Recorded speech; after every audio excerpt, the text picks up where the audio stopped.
Кока-кола ішкеннен кейін не болатынын білесіз бе? Баршаңызға сәлем, каналыма қош келдіңіздер. Видеоны толық көрмес бұрын каналыма тіркеліп, жаңа видеоларды жіберіп алмас үшін қоңырауша белгісін баса кетіңіз. Кока-коланың зиянын осымен бірнеше рет айтсақ та, оны әлі тастар емессіз. Әлем бойынша танымалдылыққа ие болған сусынның ағзаңызға тигізер кері әсерін тағы бір мәрте біліп отырыңыз. Сонымен, Кока-кола ішкеннен кейін сіздің ағзаңыз қандай жағдайда болады? 10 минуттан кейін Кока-коланың құрамындағы 10 қасық қант ағзаға сіңе бастайды.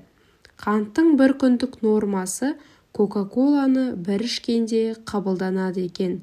Соншама тәтті сусынды ішіп, ағза құсқысы келеді. Алайда бұны Кока-кола құрамындағы фосфор қышқылы басады. 20 минуттан кейін, дәл осы уақыттан кейін қандағы инсулиннің шамасы күрт көтеріліп, бауыр қабылдаған қанттарды майға айналдыра бастайды. 40 минуттан кейін ағзаңызға кофеин түгелімен сіңіп, көзіңіздің қарашығы үлкейеді. Бауыр қанға қантты көбірек бөліп, қан қысымы көтеріле бастайды. Аденозинді рецепторлардың сезгіштігі төмендеп, өзіңізді сергек сезінесіз. 45 минуттан кейін ағзаңыздан дофамин атты гормон бөліне бастайды. Бұл гормон миға әсер етіп, сізге ләззаттық сезімін сыйлайды.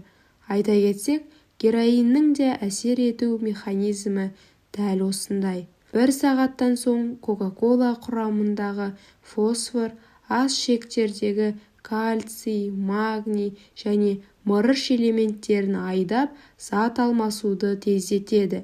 Нәтижесінде кіші дәретке барғыңыз келеді. Дәретпен бірге кола ағзадағы кальцийді шаяды.